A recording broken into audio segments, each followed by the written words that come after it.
მოგესალმებით, ტრადიციულად 4 შაბათს 5 საათზე ეთერშია Business Insider, რადიო სივრცის ეთერში და ცხადია ვსაუბრობთ ეკონომიკისა და ბიზნესის აქტუალურ საკითხებზე, ტრადიციულად მნიშვნელოვან სტუმართან ერთად, დღეს განსაკუთრებით მნიშვნელოვანი აქცენტები გვექნება ჩვენ სტუმართან ერთად, თუმცა ასევე ტრადიციულად ვიდრე სტუმარს არ მოგიდგენდეთ, მანამდე მცირე მიმოხილვა მიმდინარე დღის და პერიოდის აქტუალური საკითხების პრინციპში ჩვენ სულ ცოტა ხნის წინ ნახეთ საქართველოს პრემიერ-მინისტრის მხრიდან შეჯამება არაბთა გაერთიანებულ საამიროებში, ქალაქ დუბაიში მიმდინარე სამიტის ფარგლებში ვიზიტის, 3-5 თებერვლის ფარგლებში ჩვენ ვხედავთ, ასე ვთქვათ, ვხედავდით ვიზიტის ფარგლებში არა ერთ საინტერესო შეხვედრას, თუმცა უპირველეს ყოვლისა უნდა აღინიშნოს, რომ საქართველოს პრემიერ-მინისტრი მონაწილეობდა სწორედ ამ ვიზიტის ფარგლებში არაბთა გაერთიანებულ საამიროებში მსოფლიოს მთავრობათა შორის სამიტზე, სადაც მცირე მიმოხილვა რომ გავაკეთოთ, ასე ვთქვათ, ბუნებრივია ყველა შეხვედრას ჩვენ არ მივყვებით, მცირე მიმოხილვა რომ გავაკეთოთ, რაზე გამახვილდა ყურადღება, რამდენად თლიანობაში ვიზიტს ვადევნებდით თვალყურს, უპირველეს ყოვლისა, რა თქმა უნდა, საკითხი შეეხებოდა საქართველოს ეკონომიკური ზრდის მაჩვენებლებს. ჩვენ ნახეთ ასევე გასული წლის მაჩვენებელი, რომელიც უკვე ამ შემთხვევაში დაფიქსირდა ეკონომიკური ზრდის 7.5%, რაც წინასწარი მონაცემები, მაგრამ მაინც რომელიც აღემატება საერთაშორისო საფინანსო ინსტიტუტების მხრიდან პროგნოზირებულ მაჩვენებლებს, რომელსაც ჩვენ აქამდე ასევე ვხედავდით და ყოველთვის ვამბობთ, რომ საქართველოს ქონდა მართლაც გამორჩეული ეკონომიკური ზრდის მაჩვენებელი და ბუნებრივია, სწორედ სამიტში სიტყვით გამოსვლის დროს საქართველოს პრემიერ-მინისტრმა საქართველოს ეკონომიკური ზრდის მაჩვენებელზე გაამახვილა ყურადღება. კიდევ ერთხელ უნდა აღინიშნოთ, რაც მნიშვნელოვანი ფაქტორია, რომ მიუხედავად ყველაფრისა, გასული წლის მაჩვენებელი საკმაოდ სოლიდურად გამოიყურება და რაც გულისხმობ მიუხედავად ყველაფრისა, გასული წლის განმავლობაში ასევე ჩვენ ნახეთ ნაწილობრივ ინფრასტრუქტურაში და კიდევ უფრო მეტად ენერგეტიკის მიმართულებით მთელი რიგი პროექტების, ასე ვთქვათ, შესწავლა აუდიტი, რის საფუძველზეც მოხდა საკმაოდ სოლიდური, საუბარი ასეულობით მილიონი ლარის დაზოგვაზე, აი ამ თანხების დაზოგვა და ამავდროულად ჩვენ ვნახეთ, რომ მთავრობამ ენერგეტიკის მიმართულებით მათ შორის განახორციელა უპრეცედენტო ამინისტია, შეიძლება ასე ითქვას, პატიება მილიარდი ლარის ფარგლებში იმ კომპანიებისთვის, რომელსაც ჰქონდათ ძალიან დიდი ხნის განმავლობაში დაგროვებული სხვადასხვა ტიპის დავალიანება და ამ პერიოდის განმავლობაში ბუნებრივია იყო არაერთი გაჩერებული პროექტი სხვადასხვა მიზეზთა გამო, მათ შორის სახელმწიფომ ღია თქვა, რომ შესაძლებელია ასევე იყო პრობლემები სწორედ სახელმწიფოს მხრიდანაც, არა მხოლოდ ბიზნესის მხრიდანაც, თუმცა ასევე ვნახეთ და ამ შემთხვევაში ეს ჩემი შეფასება და სრულიად თამამი ვიქნები ამ შეფასებაში, ჩვენ ვნახეთ არაერთი ეგრეთ წოდებული შემთხვევითი ინვესტორი, ყოველ შემთხვევაში მე რასაც თვალყურს ვადევნებდი და ცირე ანალიზს ვაკეთებდი ამ კუთხით, არაერთი შემთხვევითი ინვესტორი ენერგეტიკის სექტორში მაგალითად. და ახლა მე მგონი და მთავრობის ინიციატივა და მთავრობის ეს გადაწყვეტილება ამის საშუალებას იძლევა, რომ სწორი ინვესტორები მოვიზიდოთ ენერგეტიკის სექტორში და ვხედავთ კიდეც ამ კუთხით აქტივობას, ვხედავთ ენერგოსექტორის შეფასებებს ამ თვალსაზრისით და ამ სწორი ინვესტიციების ფარგლებში ჩვენ ვუზრუნველყოთ მაღალი ეკონომიკური და ცხადია, ვინაიდან მე ვფიქრობ, რომ გასული წლისგან განსხვავებით მნიშვნელოვან წილად ენერგეტიკის სექტორი შეიტანს თავის სოლიდურ წვლილს, ასე ვთქვათ, ეკონომიკური ზრდის უზრუნველყოფის მიმართულებით, ასე რომ მომავალ წელს ამ კუთხით, უფრო სწორად რო ვთქვათ, მიმდინარე წელსაც ამ კუთხით ძალიან ოპტიმისტურად ვუყურებთ. რა თქმა უნდა, პრემიერმა ყურადღება გაამახვილა ასევე ტრანსპორტისა და ლოჯისტიკის სექტორის განვითარების მიმართულებაზე საქართველოს როგორც შუადერეფნის წამყვანი ქვეყნის როლზე ამ მიმართულებით ვნახეთ პრემიერის წელი საუბარი საქართველოს ინფრასტრუქტურულ პროექტებთან დაკავშირებით, ეს შეეხებოდა რკინიგზის მოდერნიზაციის ნაწილს, ანაკლის ნაწილს, მაგისტრალის ნაწილს ბუნებრივია ყველა იმ მიმართულებას, რა თქმა უნდა, კიდევ ერთხელ გამონკვეთილად ანაკლის ყმაწყვოვანი პორტი მინდა აღვნიშნო ამ შემთხვევაში, ყველა იმ მიმართულებას, რომელიც საქართველოს როგორც შუადერეფნის წამყვანი ქვეყნის პოზიციონირებას კიდევ უფრო მეტად აძლიერებს და რა თქმა უნდა, საინვესტიციო ჭრილში ასევე ძალიან მნიშვნელოვანი ყურადღება დაეთმო Eagle Hills-ის საკმაოდ სოლიდურ ინვესტიციას 6.6 მილიარდი ფაქტიურად ეს არის უნიშნულოვანესი ინვესტიცია კიდევ ერთხელ უპრეცედენტო ინვესტიცია რომელიც განხორციელდება საქართველოს სწორედ არაბთა გაერთიანებული საამიროებიდან ინვესტორიდან გამომდინარე და ამ შემთხვევაში ბუნებრივია მნიშვნელოვანია ცხადია კიდევ ერთხელ რომ ჩვენ ამ ინვესტიციას სოლიდურად შევხვდეთ ამასობაში ძალიან მნიშვნელოვანია რომ ვნახეთ იგლ-ხილსის გაყიდვების პირველადი შედეგები რომელიც გაავრცელა იგლ-ხილსმა საკმაოდ სამბეჭდავი მაჩვენებელი სრულიად შორს იმ ნაწილისგან რაც მანამდე შეთქმულების თეორიების ავტორები საუბრობდნენ საკითხი შეეხება ბუნებრივია ამ შემთხვევაში შეთქმულების თეორიის ავტორების მავნებლების უფრო ზუსტი შეფასება ჩემი მხრიდან ასე იქნებოდა რომ რაღაც არაბიზაცია არაბული ქალაქი სრულიად სხვა რეალობა ვნახეთ სრულიად სხვა ფასები ვნახეთ ასევე როცა საუბარი იყო კოლოსალურ ციფრებზე სხვა რეალობა ვნახეთ სხვა ფასები ვნახეთ სხვა ასე ვთქვათ გადანაწილება ვნახეთ თუნდაც მოქალაქეობის დამიხედვით და ასე შემდეგ მოკლედ აქ სრულიად სხვა იყო რეალობა მე დარწმუნებული ვარ რომ ეს პროცესი ასეც გაგრძელდება ყოველ შემთხვევაში წარმატებით მინდა პროცესი ისე როგორც ხედავთ ახალ ხელმძღვანელს ბუნებრივია ბატონ თორნიკე სირაკიშვილს აქაც ვიტყვეს საქართველოს მოქალაქეა ბატონ თორნიკე სახელი და გვარი ამ შემთხვევაში ამაზე მეტყვი ჩვენი ეთერშიც არაერთხელ ყოფილა მოგეხსენებათ რომ მანამდე იყო სამეთვალყურეო საბჭოს წევრი ბატონი თორნიკეს და კიდევ ერთი მნიშვნელოვანი ნაწილი ამ კუთხით ბუნებრივია საქართველოს პრემიერი გარდა გახსნითი სიტყვის ნაწილში ასევე მონაწილეობდა მრგვალი მაგიდის ფორმატში დისკუსიაზე ინვესტიციების მომავალი სწორედ ამ ნაწილზე გამახვილდა ყურადღება. ჯამში რომ შევხედოთ სწორედ ის რომ საქართველოს საინვესტიციო მიმზიდველია ადასტურებს პრემიერის მიერ გაჟღერებული ციფრების ჯამური ზრდა 2021-2025 წლის საშუალო ზრდა 9.3% ჩვენ კი აღვნიშნეთ ძალგეაღებული 20-25-ის და მაგრამ 5 წლის ფარგლებში ვხედავთ რომ აქ ძალიან სოლიდური ზრდა გვაქვს დაფიქსირებული. არა ერთი მნიშვნელოვანი შეხვედრა იყო, მათ შორის დღეს გავრცელდა ინფორმაცია ასევე გაეროს ტურიზმის ორგანიზაციის გენერალურ მდივანთან შეხვედრასთან დაკავშირებით ვნახეთ საქართველოს ეკონომიკის სამდგრადი განვითარების მინისტრის კომენტარი და შეფასება ამ ნაწილზე განხილული იქნა ძალიან ბევრი საინტერესო თემა ბუნებრივია ყველა ეს ახალი ინიციატივა რომელიც გააძლიერებს მთლიანობაში ტურიზმის ინდუსტრიას ბუნებრივია განათლების შესაძლებლობები ტურიზმში რომელიც ჩვენ ძალიან გვჭირდება იმისთვის რომ გავზარდოთ დასაქმება კვალიფიციური ღირსეული დასაქმება ღირსეული სამუშაო ადგილები უზრუნველყოთ ტურიზმის სექტორში ისევე როგორც საუბარი შეეხო გაეროს ტურიზმის ორგანიზაციას და საქართველოს თავრობას შორის წარმატებულ თანამშრომლობის ნაწილს უბრალოდ შეხსენებისთვის მინდა აღვნიშნო რომ ტურისტული ვიზიტები 2025 წელს იყო ისტორიულ მაქსიმუმზე 5.5 მილიონს გადააჭარბა ამ შემთხვევაში ტურისტული ვიზიტების რაოდენობა რაც მოგეხსენებათ რომ საკმაოდ შთამბეჭდავია კიდევ ერთხელ ისტორიული მაქსიმუმია ამ კუთხით ასევე იყო რა თქმა უნდა უმაღლესი დონის შეხვედრა გულისხმობ ამ შემთხვევაში არაბთა გაერთიანებული საამიროების პრეზიდენტთან შეხვედრას ვნახეთ ასევე კადრები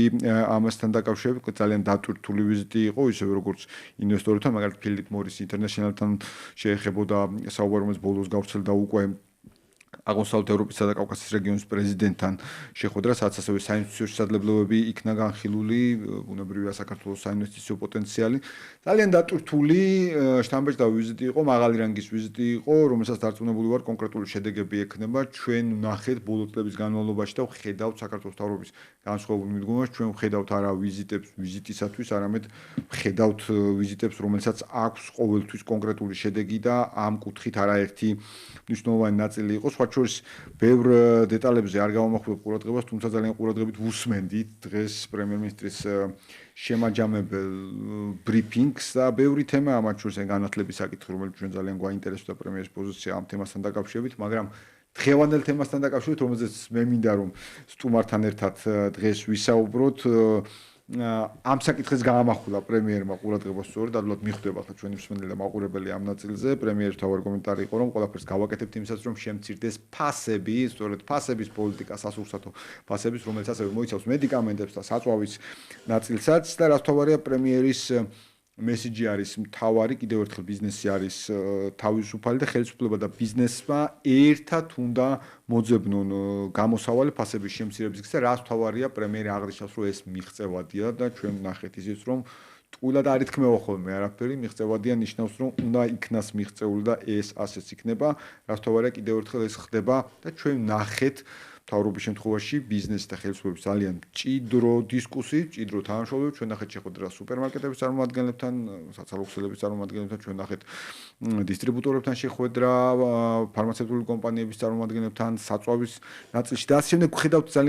ხედავდით მთელი ეს პერიოდი ძალიან ინტენსიურ დიალოგს და რა თქმა უნდა პროცესმა შემდგომ ლოგიკურად გადაინაცვლა უკვე საქართველოს პარლამენტის ჭრილში, თუმცა უპირველეს ყოვლისა ვისაც ამ თემაზე ასევე მინდა ვესაუბრო და არა მხოლოდ ამ საკითხებზე, ვინაიდან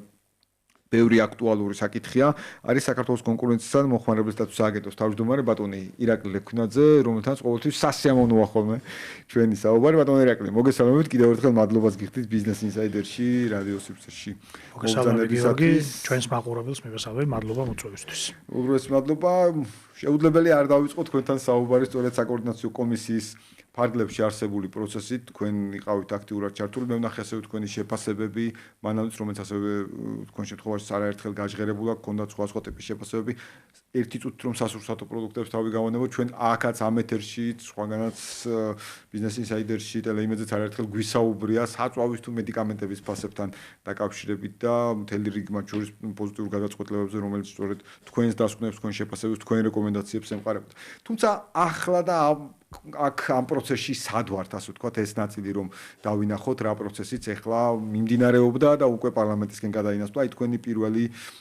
ასე ვთქვათ შეფასება ამ პროცესის ამ ჭრილში. მე ვფიქრობ, მადლობა გიორგი ამ საკითხზე საუბრისთვის. საკითხი იმდენად კომპლექსურია, რომ აბსოლუტურად ის პლატფორმები, რომელიც შეიქმნა საქართველოს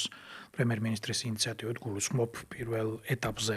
სამთავრობო კომისიას, სადაც ყველა ის უწყება, რომელიც პირდაპირ დაკავშირებულია ფასების საკითხთან და ზოგადად სასურსათო პროდუქტების თუ არასასურსათო პირველადი მოხმარების პროდუქტების საკითხებთან, ასევე თვითონ საპარლამენტო კომისია არის სწორედ ის პლატფორმები, სადაც კომპლექსურად რადგანაც საკითხი ყოველთვის მოწოლია და კომპლექსურია, შესაძლებელია იმ სწორი გადაწყვეტილებების მოძებნა, რომელიც მომენტალურად შეიძლება გადაიზარდოს იმ გადაწყვეტილებებში, რომელმაც შეიძლება იმოქმედოს ფასებზე პოზიტიური კუთხით და აბსოლუტურად ყველა ის შეფასება, რაც იყო საქართველოს პრემიერ-მინისტრის მიერ გაკეთებულ პრეზენტაციაში და შემდგომ შეხვედრების ფორმატში, რაც სამთავრობო კომისიამ გაიარა, განსაკუთრებით აი წარმომადგენლებთან შეხვედრა იყო ძალიან საინტერესო ამ კუთხით. ამოიწია ეს საკითხები და ეს პრობლემატიკა, სად არის გარკვეული საკითხები და ის წერტილები, სადაც შესაძლებელია, ასე რომ ვთქვათ, სწორი რეგულირების პირობებში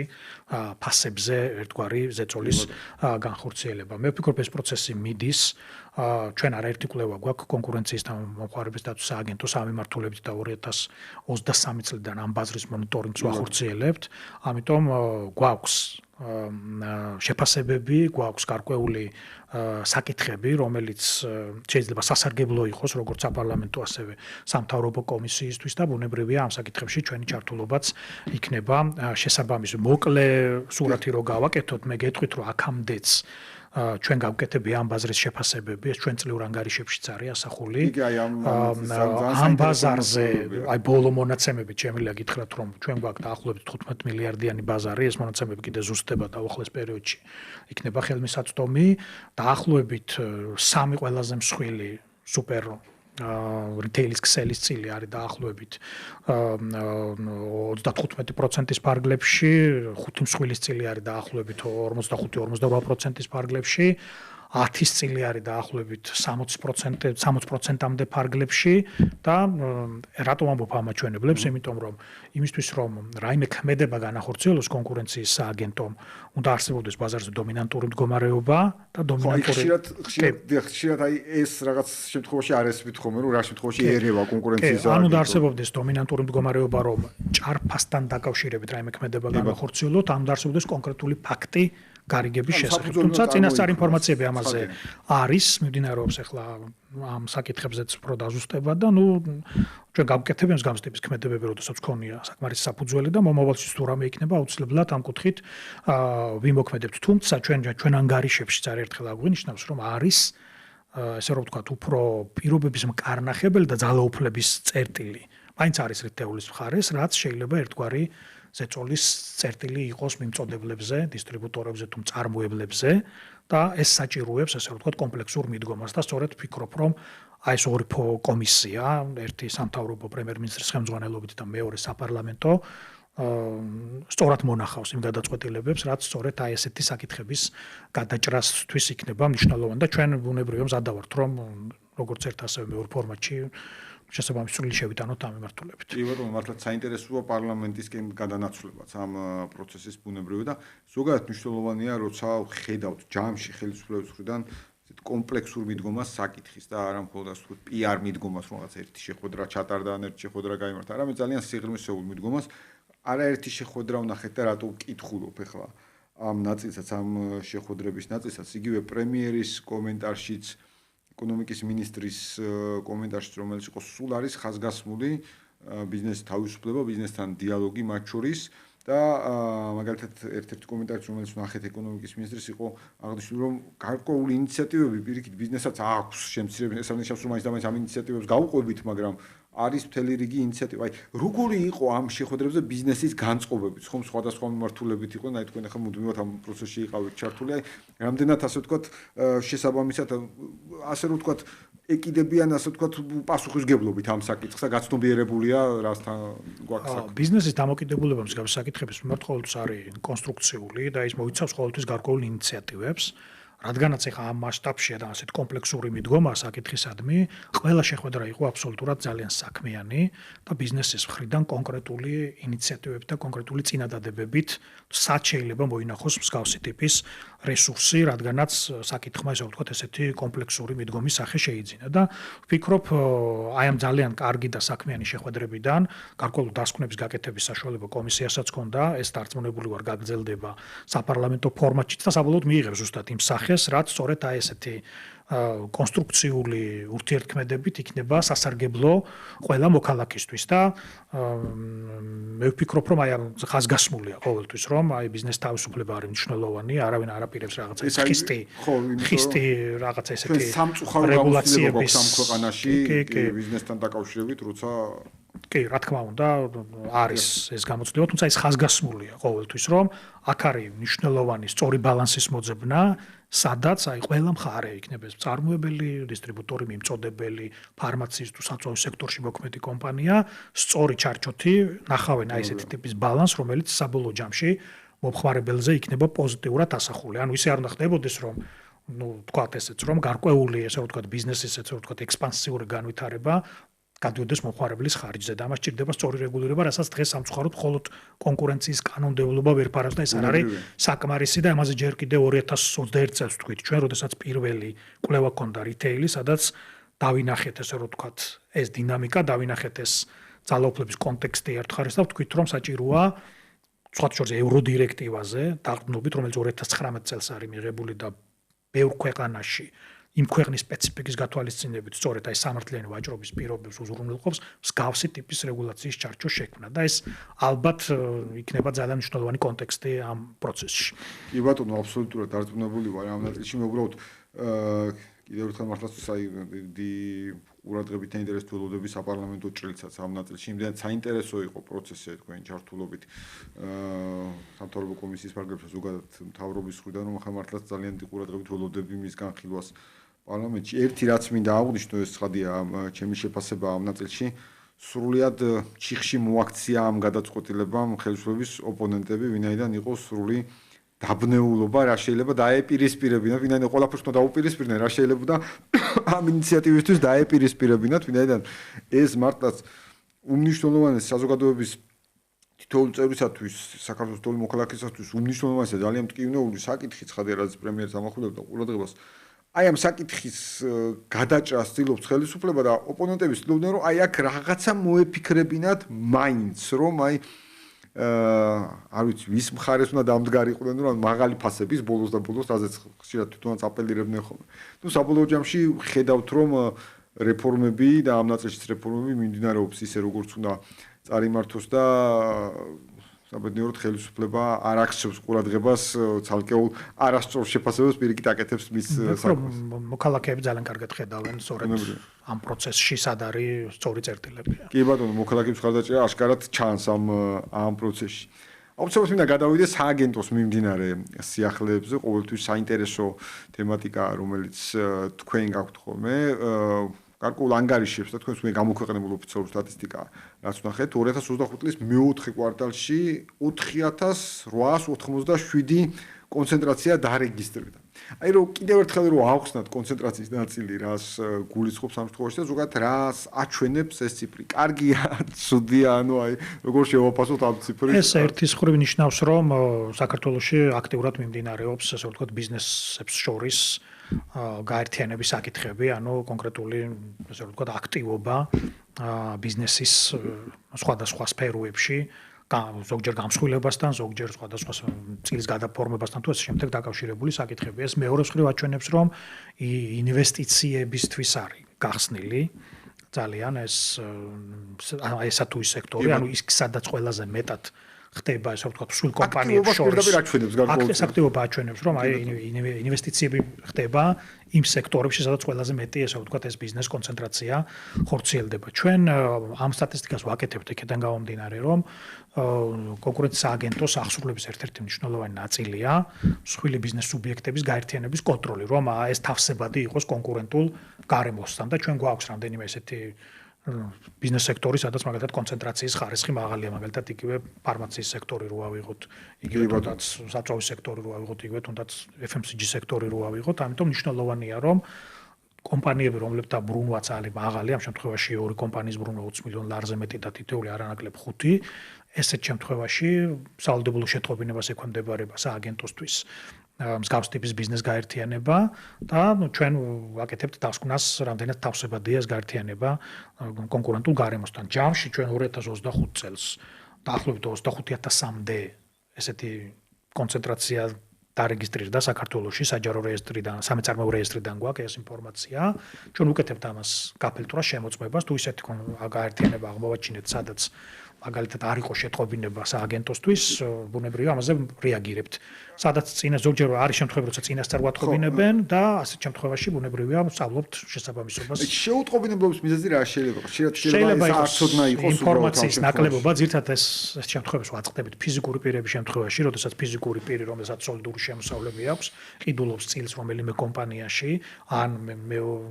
აკეთებს მსგავს ტიპის ოპერაციას, აი ძირთადად მსგავს ტიპის შემთხვევები გვაქვს, როდესაც არის შეუტყობინებლობა. ეს ფიზიკურ პირებსაც ჩვეულებრივად ეხება ფიზიკურ პირებსაც, რომლებიც არიან მეწარმეები და რომლებიც ამა თუ იმ კომპანიებში ყიდულობენ წელს და მოიპოვებენ კონტროლს ამა თუ იმ კომპანიაზე. შარშან ჩვენ გვქონდა 18 დადასტურებული კონცენტრაცია, აქედან უმრავლესობა იყო სამშენებლო და სამშენებლო სექტორთან დაკავშირებული ესა თუ ის მასალების წარმოება. მეორე მიმართულება იყო ვაჭრობის მიმართულება და მესამე იყო განათლება, ერთად ვიტყვი სამედიცინო სექტორი, იმიტომ რომ ძალიან ხშირი იყო, როდესაც მაგალითად ესა თუ ის საგანმანათლებლო დაწესებულება ყიდულობდა სხვადასხვა სამედიცინო დაწესებულებას. ანუ სამი ძირითადი სექტორი იყო, სადაც მოხდა ესეთი ტიპის კონცენტრაციები. მქონდა შეუტყობინებლობიც, სადაც ბუნებრივად აჯარიმდნენ ეკონომიკური აგენტები და მე თავიდან მოხდა ესე რომ ვთქვათ ამ პროცესის შეფასება. ყოველ შემთხვევაში, ეკონომიკური აგენტების მხრიდანაც მიღებულია ხოლმე შემდგომ ეს შეინიშნა, თქვა, გააზრებულია ხოლმე და კონსტრუქციულია თანამშრომლობა მათთან და თუ ეს არის გამოწვეული ინფორმაციის ნაკლებობით, ბუნებრივია ჩვენ არ ვიყენებთ ჯარიმის მაქსიმუმს და მაქსიმალურად ვაკეთებთ სხვადასხვა საინფორმაციო კამპანიებსაც ამის გარეთ, რომ ეს ინფორმირება იყოს მაქსიმალური. აი დღესაც სხვათა შორის ერთ-ერთი გადაწყვეტილება გამოქვეყნდა, სადაც კონკრეტული სამშენებლო სექტორში ბიზნესის გამსხვილებას ეხებოდა. კი ბატონო, სამშენებლო სექტორი თან განსაკუთრებით. ძალიან კონკურენტულია ამ მიმართულებით ეგ ბაზარი ძალსაღარჯებულია ვთქვათ. კი ბატონო, აუცილებლად მინდა გითხოთ ასევე ძალიან მნიშვნელოვანი ნაწილი, რომელიც უპირატესად სწორედ ფიზიკურ პირებს ეხება, მომხმარებელების დაცვის მხარეს გულისხმობ და გასულ წელს რომ შევაჯამოთ ამ კუთხით, რა ვითარება გვაქვს, იმიტომ რომ ეს სფერო განსაკუთრებით აქტიურია თქვენ შემთხვევაში, მას შემდეგ რაც თქვენი მანდატი გახდა ამ ნაწილის შესაბამისი მხარის კონტროლის ზედამხედველობა ვხედავთ აი ამ ძალიან ისეთ გააქტიურებულ მომართვიანობასაც და შევაჯამოთ გარკვეულწილად. აქტივობას რო გაუსვათ ხაზი 2025 წელი 75%-ით მეტი განაცხადი შემოვიდა კონკურენციის და მოხმარების დაცვის სააგენტოში მომხმარებლების მხრიდან და 2026 წლის იანვარი რო ავიღოთ უკვე 75%-ზე ეგ მაჩვენებელი ასული დაახლოებით 200-მდე განცხადება მივიღეთ მხოლოდ იანვარში და 1500-მდე განცხადება გასული წლის მთელი პერიოდი რომ ავიღოთ ეს არის ძალიან ისეთი დიდი ზრდა პირველ რიგში უკავშირდება ცნობიერების ამაღლებას, იმიტომ რომ უკვე ბევრმა მომხმარებელმა იცის საკუთარი უფლებების შესახებ, უკავშირდება ზოგადად ვაჭრობის სექტორის ზრდას, თორემ ზრდასთან ერთად იზრდება რაოდენობებიც და განსაკუთრებით ონლაინ ვაჭრობის მიმართულებას გამოყოფდი და მეორეს მხრივ იმ გადაწყვეტილებებს, რომლებსაც ჩვენ ვიღებთ, სადაც 90%-ზე მეტი არის მომხმარებლის სასარგებლოდ, სამართლიანად და ობიექტურია ეს პრეტენზიები. ხო, არა უბრალოდ. და მე მომხმარებლები ბუნებრივ ინფორმაციას ერთმანეთში აზიარებენ, რომ თუ გვინდა რაღაც რაფი შედეგი მივიღოთ, პრობლემის შემთხვევაში შეიძლება მომხმარების დაცვა და კონკურენციის და მომხმარების დაცვის სააგენტოს საშუალებით დაახლოებით ერთვიან ვადაში ეგ საკითხი გადაიჭრას. ამიტომ ეს არის ჯამურად ის მიზეზები, რის გამოც გვაქვს ესეთი პოზიტიური ზრდა და ალბათ ეს ზრდა მთელი წლის მანძილზეც გაგრძელდება, იმიტომ რომ სფერო მზარდია და ცნობიერებაც მზარდია. ყველაზე ხშირად დაახლოებით 65%-ზე მეტი არის ონლაინ ვაჭრობის შემთხვევები. თანხის დაბრუნება და ნივთის გამოცვლა ყველაზე ხშირი მოთხოვნა, ესაც ბოლო წლების ასე ვთქვათ სტაბილური სურათია და ტანსაცმლით ტექნიკით ვაჭრობა და ბოლო პერიოდში ძალიან მზარდია აი სერვისები, განსაკუთრებით delivery სერვისებთან და ტრანსპორტირებასთან დაკავშირებული საკითხები, როდესაც ნივთი გამოწერეთ და მაგალითად ქართულ კომპანიას მოაქვთ თქვენამდე და ან ნივთი დაკარგეს, ან დააზიანეს, ან გზაში რაღაც პრობლემა მოხდა. მოკლედ ეს სფერო ლოჯისტიკა და ტრანსპორტი ბოლო პერიოდში ძალიან აქტუალიზირებულია. თუმცა საკითხები ძალიან მრავალფეროვანია ამ მიმართულებით, მაგალითად ერთ-ერთი საკითხი იყო, ძალიან ისეთი ბევრი საყოფო ცხოვრების საკითხია, რომელიც შეიძლება ისეთი თემაც იყოს რა. ყოველდღიური საინტერესო кейსებად შეიძლება შეიკრას და სხვათა შორის საინტერესო იქნება кейსების ასე ვთქვათ. ამაზე შეგვიძლია ერთხელ ჩვენ ვისაუბროთ, იმიტომ რომ მაგალითად ის რა ქვია კონკრეტული იყო ერთ кейსი ხა შეგვიძლია ესეთ მომავალი საინტერესო კონკრეტულ ადამიანს ისე არ დაჯდა ყველაფერი როგორც უწინასწარმეტყველეს და მე პრეტენზია ქონდა რომ არასწორ მომავალთან დაკავშირებით ესეც იყო ესეთ. ეს რა სფეროს შეეხებოდა სფეროს რომ სფეროს არ გქონდა ის ადამიანის მომავალს ეხებოდა. აი ზოგადად. შეეხებოდა ამაზე წინასწარმეტყველებას მისი ამოვალო საკითხების, რომელიც მე ისე არ ახდა. ანუ ეს სერიოზულ წინასწარმეტყველებას ეხებოდა ამაზე ადამიანმა იყო ეგეთი საკითხი. და სარჩელი ასე ვთქვათ პრეტენზიით მოგმართა. როგორი საინტერესო საკითხი. ეს სხვა შორის მართლა საინტერესო შემდგომ განსახილვა და ეს ნაწილი. ბატონო ირაკლი, აუცილებლად მინდა, ხო, ერთი რაც მინდა აუგდიშვათ, თქვენ აღნიშნეთ აი მომართვენობის გაზის ნაწილში რაც ცნობიერების და უკავშირდება და დიახ სრულად გეთახმები და ასევე თქვენს თქვით რომ აი როდესაც 90% სრულად სამართლიანად მომხმარებლების მომართვენობა და საჩივარდო პრეტენზია კმაყოფილდება, ცხადია, როდესაც ის უზიარებს სხვა ადამიანს, ნებისმიერ ადამიანს, რომელიც ფიქრობს, რომ უსამართლოდ იჩაგრება, მარტივად ხვდება, რომ აი შესაძლებელია სწრაფად იპოვოს, ასე ვთქვათ, ამ კუთხით სამართალი დაიცვას თავი მინიმუმ და ძალიან მნიშვნელოვანია, რომ ამ კუთხით თქვენ ძალიან პროაქტიულად ხართ ჩართულები. თუმცა არაერთი საინტერესო მიმართულება ამ კუთხით, რომელსაც თქვენ ახორციელებთ სხვადასხვა მიმართულებით, მაგრამ აუცილებლად მომხმარებლების ნაწილში გამოყოფთ თქვენს არაერთ ჯილდოს ასევე საერთაშორისო კუთხით. და მთლიანობაში ამავე წრილში და ზოგადადაც თქვენ საერთაშორისო თანამშრომლობა მინდა რომ შევაფასო, ვინაიდან შეაფასოთ თქვენ, ვინაიდან ძალიან ხშირად ვხედავთ სხვა ტიპის აქტივობებს თქვენი პირადად, თქვენი თანამშრომლობის მხრიდან საერთაშორისო დონეზე, მათ შორის სოფლიო ბანკის ჭრილში ბევრი ნახეთ, ისევე როგორც კიდევ ერთხელ მინდა აღვნიშნო და ხაზი გაუსვა ყოველთვის ძალიან მაღალ დონეზე ჩატარებულ საერთაშორისო კონფერენციას, რომელსაც ასე ვთქვათ, კოლეგა უწყებებთან ერთად ატარებთ, მაგრამ მაინც ყოველ შემთხვევაში თქვენი ლიდით ხორციელდება. კი, ეს ძალიან კარგი პლატფორმებია, რომელიც აბსოლუტურად ძლიერდება, ვითარდება. და ჩვენი ჩართულობა მიმართულებით იზრდება, გულისხმობ გაეროს მიმართულებას, OECD-ის მიმართულებას, კონკურენციის საერთაშორისო ქსელი, მომხმარებელთა უფლებების დაცვის საერთაშორისო ქსელი, შარშან ამხრივ გამორჩეული იყო და მართლაც აი მსოფლიო ბანკის მხარდაჭერა დიდია, იმიტომ რომ როგორც მომხმარებელთა უფლებების დაცვის ნაწილში, ასევე კონკურენციის ნაწილში ჩვენი ორი გადაწყვეტილება ჯილდოთიც კი აღინიშნა და ეს ჩვენთვის ძალიან სამაღლოა, იმიტომ რომ ესე იგი ამ საზოგადოების მიერ, ვინც მსოფლიო ბანკის მხრიდან და კონკურენციის აღსრულების პოლიტიკას ვინც უწევს ზედამხედველობას საერთაშორისო მასშტაბით, ეს იქნა დანახული ძალიან პოზიტიურად, რომელიც გავლენა მოახდინა მოქალაქეებზე და შედეგი მისცა. წლევანდელი წელი გამორჩეულია იმით, რომ ჩვენი სააგენტო საქართველოს სახელით არის მომხმარებელთა საერთაშორისო ქსელის ICPN-ის, რომელიც 90 ქვეყანას აერთიანებს, ხელმძღვანელი ქვეყანა, მოსამზადებელი სამუშაოები უკვე ჩვენ დაწყებული გვაქვს, 1 ივლისიდან შევა ძალაში ჩვენი ხელმძღვანელობა ამ ორგანიზაციის და ეს ყოველწლიურად იცვლება და ყოველ ახალ წელს რომელიმე ერთი ქვეყანა არის წევრი ამ საერთაშორისო ორგანიზაციის პრეზიდენტის რანგში და ჩვენ გარდა იმისა, რომ აი გლობალური მომხმარებელთა უფლებების დაცვის სტანდარტზე ამ ქსელში მოქმედი ქვეყნების გამოცდილების გაზიარებაზე ვიმუშავებთ. ალბათ სექტემბერში უმასპინძლებთ პირველ ძალიან მაღალი დონის შეხვედრას თბილისში, სადაც 90 ქვეყნის წარმომადგენელი დაესწრება და ეს იქნება სექტემბერში, ეს იქნება მიდარი წლის სექტემბერში და ეს იქნება მე ვფიქრობ, როგორც ქვეყნისთვის, ასევე ჩვენი უცხოებისთვის ხაზგასმა ძალიან ისეთი კარგი აღიარების. საერთაშორისო ორგანიზაციების მასპინძლობის ძალიან კარგი გამოცდილება. ეს სხვა შორის იყო ერთი კარგი გადამწყვეტი ფაქტორი, როდესაც არჩევდნენ ხელმძღვანელ უწყებას და ხელმძღვანელ ქვეყანას, როდესაც ჩვენ გვქონდა 4 წლიანი გამოცდილება ამ კუთხით პარტნიორებთან ერთად ამ დიდი ღონისძიების კეთების. წელს არის სხვა შორის 30 წელი საქართველოში ანტიმონოპოლიური პოლიტიკის ფორმირების და ალბათ სიმბოლური კონფერენცია ალბათ ხაზგასმული იქნება ამ კუთხით, იმიტომ რომ ეს ძალიან კარგი ისტორიაა, რომელიც ალბათ ბევრმა უნდა იცოდეს ჩვენს ქვეყანაში და ამას ხაზს გაუსვამთ ალბათ მდინარე წლის ბოლოს. კი ბატონო, აბსოლუტურად მართლაც თამბეჭ დავისტორია, უკვე ჩვენი ახალგაზრდა ქვეყნისთვის დამოუკიდებლობის წელში ახალგაზრდას გულისხმობ ამ შემთხვევაში, საბჭოთა პერიოდის შემდგომ პერიოდს გულისხმობ ცხადია, მართლაც ძალიან მნიშვნელოვანია, რომ აი უწყებას ამდენი წელი აქვს უკვე ასე ვთქვათ განვლილი გზა და არაერთი მართლაც უნიშნულოვანესი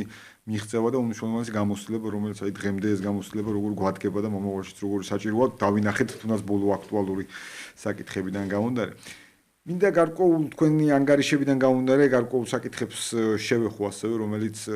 საქართველოსთვისაც აქტუალური პროდუქტებია, შეიძლება ასე ითქვას, მათ შორის საექსპორტო ჭრილში და ერთ-ერთი ნაწილი, რომელიც ვნახეთ, თხილის ბაზრის მონიტორინგის შუალედური ანგარიში, რას გვეუბნება ამ ჭრილში თქვენი ანგარიში, თქვენი შეფასება როგორია? ჩვენ მონიტორინგი დავიწყეთ 2000 ექსპორტის ნაწილში ეხებოდა 2000. ხო, ძალიან ისეთ პოზიტიური დინამიკაა. ჩვენ ორი აგროპროდუქტის ექსპორტის ბაზრის მონიტორინგს ვაკეთებთ და ეს გაკეთდა ადგილობრივი ფერმერების მოთხოვნის საფუძველზე. ხო, აი ეს კითხვაც ჰქონდა, აი 2023 წელს დავიწყეთ და მათ ჰქონდათ ერთგვარი წუხილი იმასთან დაკავშირებით, რომ ხომ არ ხდება სეზონზე სპეციალურად ექსპორტიორების მხრიდან დაბალი ფასების მათთვის შეთავაზება და ჩვენ ამ საკითხით დავინტერესდით. შემდგომ გასულ წელს ეს საკითხი დავხურეთ, მაგრამ შემდგომ პარლამენტში ანგარიშისას დარგო ეკონომიკური პოლიტიკის კომიტეტის რეკომენდაციით გაგრძელდა ეს მონიტორინგები, იმიტომ რომ რადგანაც სფერო დინამიურია და ფერმერების ფართო წრეს არის ჩართულობა, მუდმივად იყოს ზედამხედველობის ქვეშ და 2025 წელმა აჩვენა ძალიან პოზიტიური დინამიკა. გაზრდილია როგორც ექსპორტიორების რიცხვი და ეს საკმაოდ მაღალია, ან კონცენტრაციის ხარისხი ამ ნაწილში დაბალია. ასევე გაზრდილია როგორც რაოდენობრივი, ასევე ღირებულებითი მაჩვენებლები ექსპორტის, როგორც თხილის, ასევე მოცვის ნაწილში და თუ კონკურენციას ამ ბაზარზე მოკლედ შევაფასებთ, თუ არ ჩავთვლით ფასზე მოქმედების სხვადასხვა ფაქტორებს, როგორიც არის მაგალითად მოსავლის რაოდენობა, როგორც არის ხარისხობრივი ფაქტორები, როგორც არის პირობითად შენახვის პირობები ან კონკრეტული ფერმერული მეურნეობის დანახარჯები და მის საოპერაციო დანახარჯების სიმძიმე, მთლიანობაში ჩვენ გვაქვს, ასე ვთქვათ, მზარდი საექსპორტო ფასი, გვაქვს ძალიან გვყავს რამდენიმე ათეული ექსპორტიორი კომპანია, რაც ამ ბაზარზე იძლევა იმის თქმის საშუალებას, რომ კონკურენცია აქტიურია და მზარდია ღირებულებაშიც, თვითონ პროდუქტიც რაოდენობაში მზარდია და მთლიანობაში დღეს არის არჩევანი, რომ პირობითად თუ ერთი ექსპორტიორი არ თავაზობს სათანადო პირობებს, ექსპორტიორების არჩევანიც ამ კუთხით იყოს. ეს შესწავლა გრძელდება და თუ ჩვენ დავინახავთ აქ რაიმე გამსხვილების პროცესს ან ტენდენციას, ბუნებრივია ამას ჩვენ ანგარიშებში შემდგომში ავსახავთ. თუმცა 2005 წელმა 23 წელთან და 22 წელთან შედარებით აჩვენა ძალიან ისე ვთქვათ პოზიტიური დინამიკა. დინამიკაში ხო საინტერესო. როგორც კონკურენციის ხარისხის კუთხით, ასევე თვითონ ექსპორტის მოცულობების თვალსაზრისით. და 1 კილოგრამ პროდუქტზე ფასის ზრდის თვალსაზრისით, რაც შემოსავალია ფერმერებისთვის. კი ბატონო და კიდევ ერთი ბაზარი ამ კუთხით რომელიც საინტერესოა ჩვენ მანამდეც გვისაუბრია ამ მიმართულებაზე არის მოცვის ბაზრის ნაწილი რომელიც ასევე საინტერესო ტენდენციად ყალიბდება საქართველოს ჩამოყალიბდა და ყალიბდება აქ რა ვითარება გვაქვს ამ კუთხით აი ამ ანგარიში რომელიც გამოქვეყნდა აი რა ძირითადი მიგდებები აქაც იგივე იდენტური ვითარება გვაქვს ეს შედარებით ახალი კულტურაა განსხვავებით თხილისგან და აქ თხილი უფრო ტრადიციული კულტურაა ბოლო 5 წელიწადში თითქმის გავარმაგებულია თუ მეტი არა ექსპორტის მოცულობები და აქაც როცა შევაფასებთ ექსპორტიორი კომპანიების რაოდენობა თვითონ არჩევანი რაც ფერმერს აქვს ვისთან თანამშრომლობს, რამდენიმე ათეული კომპანია მუშაობს, კონცენტრაციის ხარისხი დაბალია და ამ ეტაპზე კონკურენციის ხარისხი დამაკმაყოფილებელი. შეიძლება იყოს გარკვეული სირთულეები, რომელიც სხვა ფაქტორებს უკავშირდებოდეს, თუმცა კიდევ ერთხელ ამბობ, აი კონკურენციის კუთხით ამ ეტაპზე 2025 წლის ანგარიშის მიხედვით აქ ჩვენ რაიმე ესეთი პრობლემური საკითხი ამ ეტაპზე იდენტიფიცირებული არ აქვს და ეს 2026-ში გავაგრძელებთ ამ ბაზრის შეფასებას. კი ბატონო, აუცილებლად მინდა გითხოთ ცოტა ასე ვთქვათ, შიდა სამსახურებრივ საკითხებზე გადმოვინაცვლო და აუცილებლად მინდა გითხოთ ეთიკური სტანდარტები და სტანდარტების დაცვის მიზნით ქცევის კოდექსის შემუშავება. რა იყო ასე ვთქვათ, ძირითადი ინსპირატორი, რატომ გახდა საჭირო და რას გულისხმობს, რას მოიცავს ეს ნაწილი?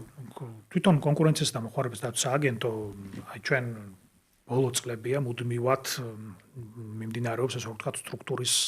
რეფორმირება, მორგება ახალ ფუნქციებზე, ახალ მიმართულებებზე და მუდმივად ვაახლებთ იმ შიდა დოკუმენტაციას, რომელიც იგივე თუნდაც მოკვლევაში ჩართული პირების, თუნდაც სააგენტოში მომუშავე პირების გარკვეული ამ სტრუქტურაში ჩართულობის და მათი ქცევის ნაწილს ეხება. ეს ჩვეულებრივი ამბავია ჩვენაერ ტიპის უწყებებში და აქ დავეხდენით ჩვენი კოლეგა უწყებების გამოცდილებას, როდესაც აი კონკრეტულად მოკვლევაში ჩართულია რამდენიმე ადამიანი, მას შემხებლობა აქ ძალიან ისეთ მსხვილ კომპანიებთან და საქმე მიდის ასე ვთქვათ ძალიან ისეთ გადაწყვეტილებამდე, მნიშვნელოვანია გარკვეული შიდა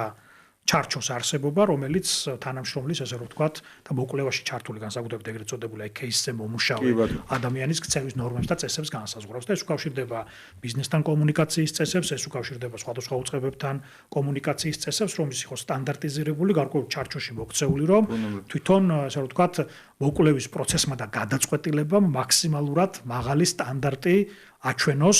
საბოლოო ჯამში, როდესაც აი საქმე ეხება საბოლოო გადაწყვეტილების მიღებას და ამ პრინციპით ხელმძღვანელობთ რა. აქაც ალბათ დაკვირვება ძალიან მაღალია იგივე კერძო სექტორის მხრიდან, უბრალოდ თქვენი თანამშრომლები. სასამართლო კონტროლი ძალიან ძლიერია, სასამართლო კონტროლს გადის ყველა ჩვენი გადაწყვეტილება და ნებისმიერი ესეთი ტიპის ქმედებას აქვს ძალიან დიდი მნიშვნელობა, ასე რომ ეს ერთია ბიზნესთან თანამშრომლობა, ამ პროცესში ჩვენ ძალიან ღია ვართ, სხვადასხვა ჯგუფებთან თანამშრომლობაში, მაგრამ არის გარკვეული ჩარჩო და სტანდარტები, რაც მნიშვნელოვანია, რომ სააგენტოს ნებისმიერ თანამშრომლობის მხრიდან იყოს დაცული და აი სწორედ ეს შიდა დოკუმენტაციის განახლებას და ასე ვთქვათ გამდიდრებას ეხებოდა ეს გადაწყვეტილებები, რომელიც ბოლო წლებში გვაქვს. უნებრივია და ვფიქრობ ეს მართლაც მნიშვნელოვანი საკითხია, ცხადია და მართლაც თქვენ ფუნქციებით გზადაგზად აგემატათ, თქვენი ისედაც ძალიან საპასუხისმგებლო ვითარება გაქვთ ამ კუთხით და მე არც კი ვიცი რომელი წელია, როცა შეიძლება აქტუალური არ იყოს თქვენი სააგენტოს საქმიანობა ამ კუთხით, არ ვიცი, ყოველ წელს არის რაღაც ეს გამორჩეული ფაქტი, ყოველ შემთხვევაში რაც ჩვენ გვისაუბრია და რაც თქვენ ხელმძღვანელობთ, მით უმეტეს უამრავჯერ გვისაუბრია, როდესაც ყოველთვის თქვენი საქმიანობა განსაკუთრებით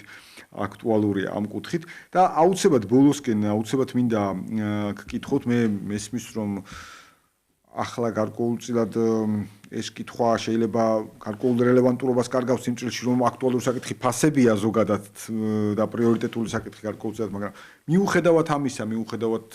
ფასებთან დაკავშირებული საკითხებისა, ბუნებრივია 2026 წელს თქვენ გაქვთ თქვენი გეგმები და რა რჩება ძირითად პრიორიტეტებად ამ კუთხით, რომელსაც საქმიანობასაც სააგენტო გეგმავდა და განახორციელებს მიმდინარე წელს. რამდენიმე ესე რომ ვთქვათ პრიორიტეტული მიმართულებაა. პირველი არის სტრატეგიული ბაზრებზე განგზობითი მონიტორინგი, ეს არის ფარმაცია, საწვავი. ანუ ეს პროცესი ნიშნავს, რომ თქვენ მუდმივად აკვირდებით ამ აი საწვავზე უკვე დიდი ხანია და გახსოვთ თქვენ ერთ კეისს, როდესაც მონიტორინგიდან მოხდა გადასვლა მოკვლევის პროცესზე. ეხლა განსაკუთრებით მნიშვნელოვანი სტრატეგიული ბაზრის მონიტორინგი გვაქვს, რაც სამედიცინო სერვისებს ეხება, აი ბოლო სტატისტიკაც იყო 25%-იანი ზრდა არის სამედიცინო სერვისებში. ეს ძალიან საყურადღებო საკითხია, ჩვენ ვფიქრობთ იმ პოზიტიური რეფორმების ფონზე, რასაც ჯანდაცვის სამინისტრო ახორციელებს და აქ დანაზოგები და დანახარჯები მოქალაქეებისთვის მედიკამენტებზე მნიშვნელოვნად გარკვეულწილად შემცირებულია, თუმცა ჯამში შეიძლება რჩებოდეს საკითხები, სადაც ყურადღება იყოს ჩვენი მხრიდან საჭირო და ეს სამედიცინო სერვისები ერთ-ერთი მიმართულებაა. ალბათ მალე წელს დავასრულებთ ქიმიკატებს და პესტიციდების მიმართულებად, აქაც გარკვეული მიმართულებით იდენტიფიცირებულია მაღალი ფასნამატები და მნიშვნელოვანია, რომ თუმცა საკითხი აქაც ესეც ძალიან აქტუალური საკითხია. სამინისტროსთან აი ძალიან აქტიურ რეჟიმში ვართ. უფრო ფართო საკითხებს თუ ავიღებთ, მნიშვნელოვანია ცნობიერების ამაღლების მიმართულება, მნიშვნელოვანია საკანონმდებლო ჩარჩოს. ეს პროცესი გაგრძელდება ცნობიერების ამაღლების. ეს ახლა მომხმარებელთა კვირეულიც იქნება მარტში და ესეც ამას ემსახურება ტრადიციულად. საკანონმდებლო ჩარჩოს გაუმჯობესება, იმიტომ რომ აი ვახსენე, რომ არის გარკვეული საკითხები, სადაც შეზღუდულია კონკურენციის გაუმჯობესება უფრო ეფექტურ აღსრულებაში და შეიძლება ძალიან აქტიური კომუნიკაცია და ჩართულობა პარლამენტთან და იგივე სხვადასხვა უწყებებთან და შესაძლებელია აქაც მუდმივად ჩვენ იდენტიფიცირებას უკეთებთ გავს ტიპის საკითხებს. მნიშვნელოვანი საკითხია თვითონ აი გაციფრულება და ესეთი ახალი ტექნოლოგიების შემოტანა სააგენტოს სერვისებში და ცხოვრებაში და ამ კუთხით ალბათ ჩვენ წელს იმედი გვაქვს რომ დავიწყებთ მინიმუმ ერთ პროექტს, სადაც ალბათ ამ სიახლეებს და ხელოვნური ინტელექტის კომპონენტ შემოვიტანთ. და ზოგადად აი გუნდის გაძლიერება ყოველთვის გამოწვევაა და აი ინვესტირება თანამშრომლებში. ამ კუთხითაც გვეუბნებთ საინტერესო ინიციატივებს. ამას ყოველთვის ისე აკეთებთ ხოლმე, ასე ვთქვათ, სწორი სტრუქტურა და აი კარგი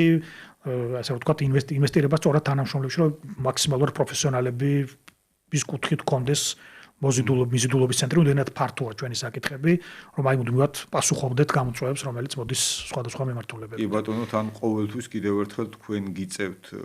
შემხებლობა წამყვან ქართულ ყველა კომპანიასთან, მაგრამ წამყვან ქართულ კომპანიებთან, რომელთაც ასევე მაღალკვალიფიციური კადრები ყავთ და ასევე მნიშვნელოვანია კონკურენციაში. კი ბატონო, ამ კუთხით. ბატონო ირაკლი, ძალიან დიდი მადლობა მინდა გადაგიხადოთ დღევანდელი სტუმრობისთვის. კიდევ ერთხელ ძალიან აქტუალური საკითხებისთვის წარმატება გისურვოთ სააგენტო საქმეებში. ჩვენ გვექნება საშუალება არაერთხელ მათ შორის სექტემბრის კონფერენციამდეც ვისაუბროთ. ცხადია და კიდევ ერთხელ არის საკითხები, რომელიც მართლაც საზოგადოების თითოეული წევრისთვის განსაკუთრებით მნიშვნელოვანია და თქვენი უწყება ნამდვილად ის უწყებაა, რომელიც მართლაც საქართველოს თითოეულ მოქალაქეს აინტერესებს რა ხდება, ვინაიდან იქნება ეს მომხმარებლის ჭრილიდან დანახული, მომხმარებლის უფლებების ჭრილიდან დანახული თუ ზოგადად მომხმარებლის საჭიროებებიდან დანახული